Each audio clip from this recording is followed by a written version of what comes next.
I was single-handedly trying to help him get elected president. And he was defeated by a big margin in my town. But it's changed a lot. Long Island has changed a lot. What made the change in the district? You? No. A brilliant candidacy? No, I had a lot more independent-minded people who might switch their votes depending upon the person they were voting for. I had a 2-to-1 Republican district, the old Gold Coast territory on the North Shore of Long Island, from Great Neck through Oyster Bay and Huntington. And I got lucky. The timing is everything. I ran in 1982 against the youngest member of Congress, who had written a book called Harvard Hates America and was committed to bringing back the House Un-American Activities Committee. And he was somewhat self-destructive, and I had a chance to win, and once I got there the first time, they kept re-electing me. Good job, good job. All right, well, let's rewind for just a second and go back to Huntington. Tell me about what your dad did. I don't know the answer to the question. Yeah, well, my father worked for Grumman Aircraft Corporation. He was a 30-year man. Some Grumman fans in the house. He was an engineer, and his proudest accomplishment was being part of the team that built the lunar expeditionary module that landed on the moon. He was a very good man, a great influence on me, had a wonderful sense of humor. When he was happy, he had an expression because tomatoes were his favorite fruit or vegetable. And he used to say when he was happy, everything's coming up tomatoes. That's awesome. I use the expression myself now that he's gone. How old were you when you knew that you wanted to go into politics, and what did he think? I was at the London Film School in 1968, and it was a wonderful place to be. We had some great directors who were affiliated with the school who would spend a week with us. We would interact with them. David Lean, Charles Friend, who made The Cruel Sea, Orson Welles. And it was a wonderful place to be, but in April of '68, Martin Luther King Jr. was murdered. And in June of '68, Robert Kennedy was murdered. And it felt like what I was doing there was trivial while our country was being torn apart. So I came back to the United States. I went to work for a U.S. Senator who was opposed to the war. And I took a 30-year detour from what I really wanted to do, which was movies. So at 68, I finally decided to try to get there. You found your way back. You found your way back. Took a while.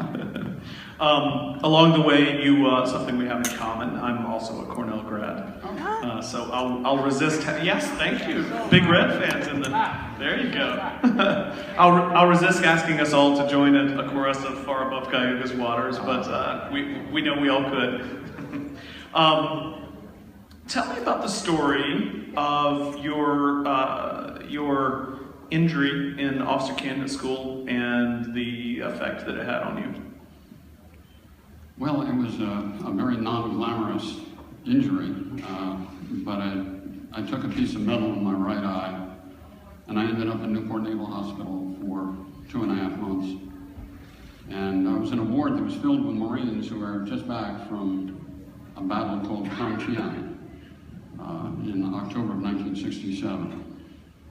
And I had a very shallow and romantic idea. I was heading into the swift boat program in the Navy. I really believed what Charlie believed when he talked about, the best and the brightest helping us protect a fledgling little democracy from communism. But the cost of the war that I saw in that hospital ward, in that hospital at that time, and what we did in Vietnam was something that changed my life completely. It was the most formative time of my life. My thoughts about the future. We heard a little bit a minute ago about your first campaign and getting in, By the way, for those of you who don't know, he's being very modest when he says, once I got in, they just kept reelecting me because, of course, unlike senators who get to wait 6 years to get reelected, congressmen have to constantly be on the campaign trail, basically. So what that means is that he had to go 2 years without making anybody too mad. Without making too many people too mad within your district. I'm sure you made lots of people mad during your tenure. Tell me about... You authored, co-authored, co-sponsored a great many bills during your tenure as a congressman. What's your favorite bill that you were involved with? I would say probably the Amerasian Homecoming Act, because we left behind more than 20,000 young people who were fathered by American servicemen during the war. And the orderly departure program had broken down, and we had no relationship with Vietnam.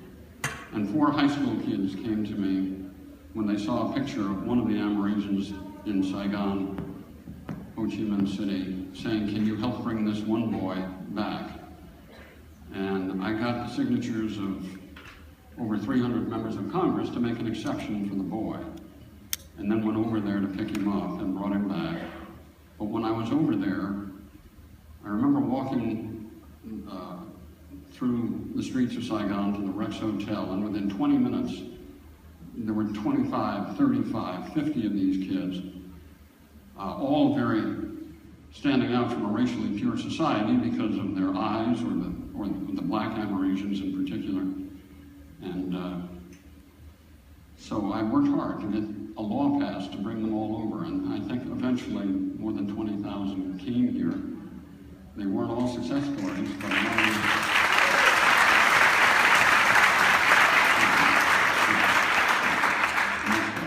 good stuff.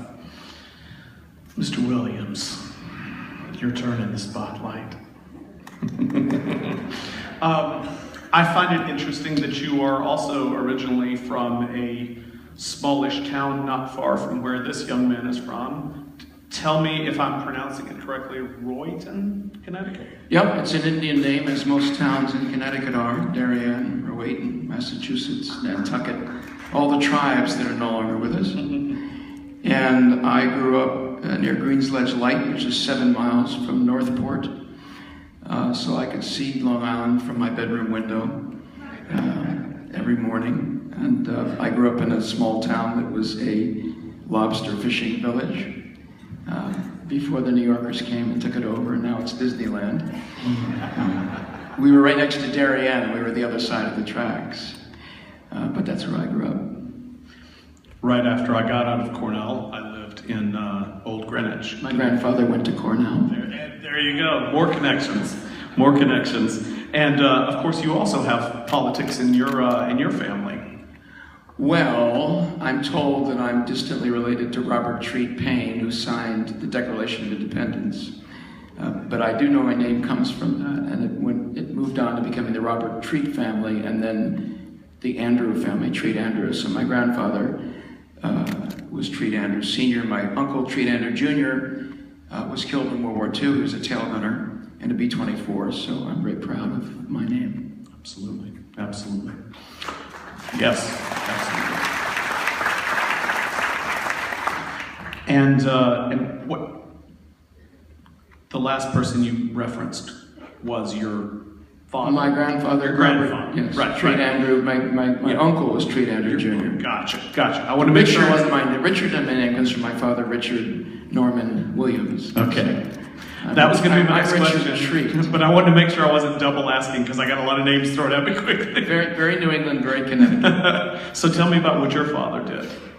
My father fought. Oh, he didn't fight, actually. He went to Yale. They pushed him through the years. He actually went to school with George Bush's brother. And they were all pushed through in 3 years, and he was part of the occupation forces in Japan. And he came back and got a job. He was a chemical engineer, was raised by my aunt in Schenectady. And he worked for 3 years in New Jersey in a place called Fanwood, which many people refer to as the armpit of the nation.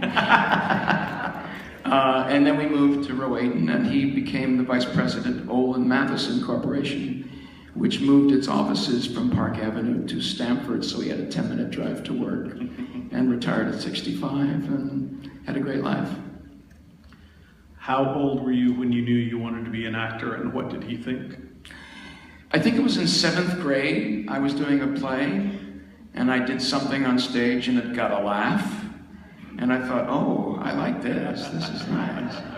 And I wasn't able, because I was a crappy student, to pick it up again. I was a senior. And then when I went to college, I started doing plays, and I thought, this is what I want to do. Yeah. And what did he think? Excuse me? What did your father think? My father was very supportive. He always said, you know, do whatever you want. If you love what you do, the rest will take care of itself. My parents were extremely supportive of me. He did say to me, I was offered a Broadway musical my junior year, and he asked me if I would please, since he paid a crap load of money to finish college. And I said, okay. And I finished college, and I turned the show down. The show, interestingly, was written by Jerry Ragney, who wrote Hair and starred in Hair. So, you know, 4 or 5 years later, I ended up starring in the film, so it all worked out just fine. Now that we've reached your career, we've reached the point where you've worked with so many amazing people. This is the point of the interview where I basically spend time asking you, tell me a story about X. Hair, of course, a turning point not only in your career, but in so many people's lives. And with the great Milos Forman. Oh, I still see regularly. He lives in Kent, Connecticut. So I go and see him. Mia Farrow and I go and take him to dinner on occasion. That's fantastic. Okay, you want a Milos Forman story? Tell me. Okay, here's my Milos Forman story. So I get back, the weather changes, we have to shoot in Central Park. It's winter, we go out and we shoot all the military stuff out in California. And I get back and I'm doing a scene, my first scene back after like 2 months off camera. And Milos says, you're not doing the cut the way I want you to do. It's not burger. It's not the way I want you to do.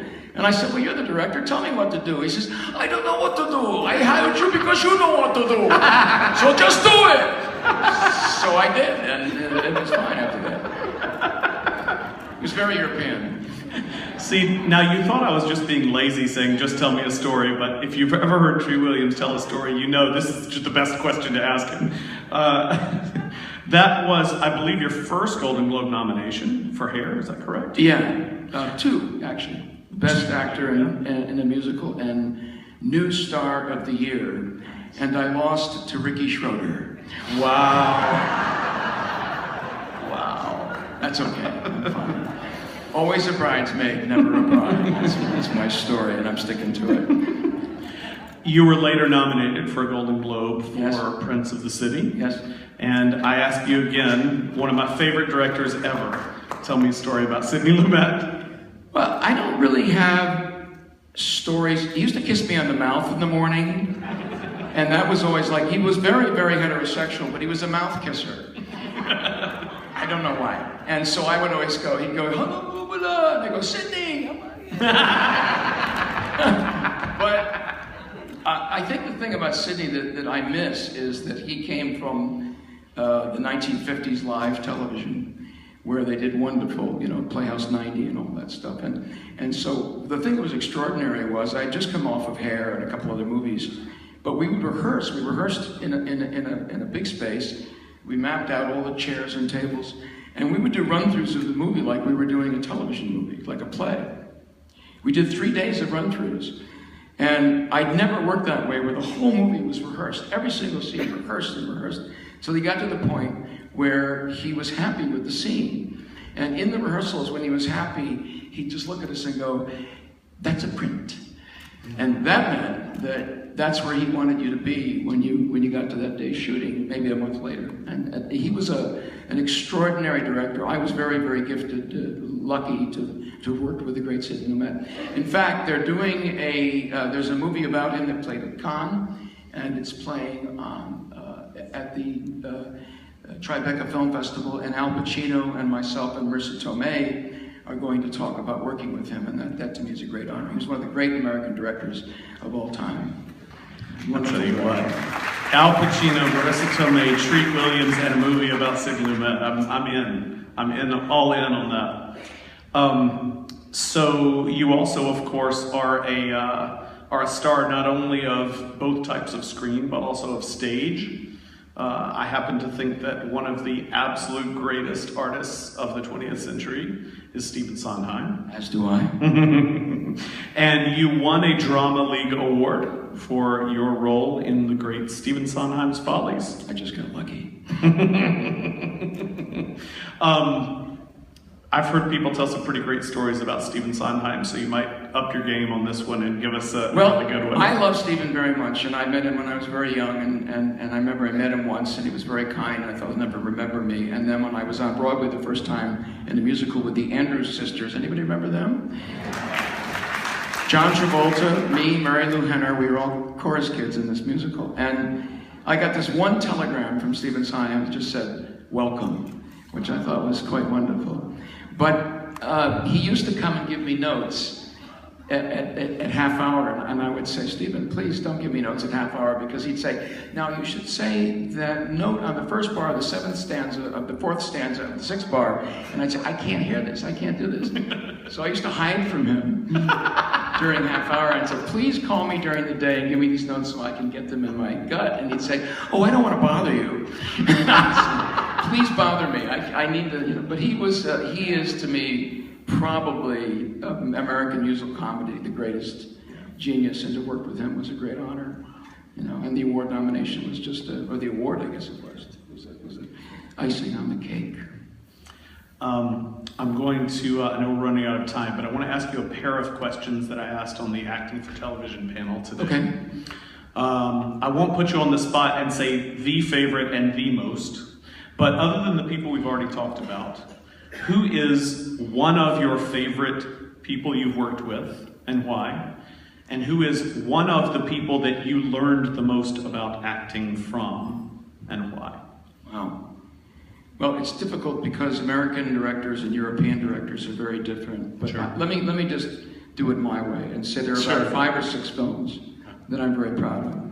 And it started with Hair, Prince of the City, Once Upon a Time in America, of course. Smooth Talk, Late Shift for television, Streetcar Named Desire for television with Anne Margaret, The Pilot to Everwood, I think is a spectacular little movie, and some theater work that no one has seen, but I'm very proud of, like Follies, like Captain's Courageous, which no one saw, but I was very proud of.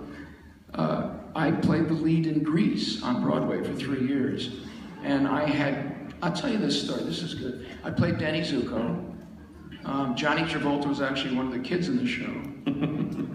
And this is something you all should know that's great about being an actor.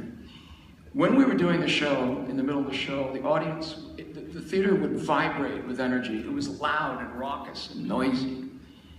And I would always stay late. And they put a light right here, and just one light. The whole theater had one light bulb. It was called the stage light. And I would leave my dressing room at the Royale Theater on 45th Street, and I would walk out, and I would just stand on the stage. And I would just feel that energy still kind of vibrating in the theater. And I would think to myself, I am the luckiest guy in the world. I'm starring on Broadway, and this is really cool. And that was pretty much wow. And I still feel it.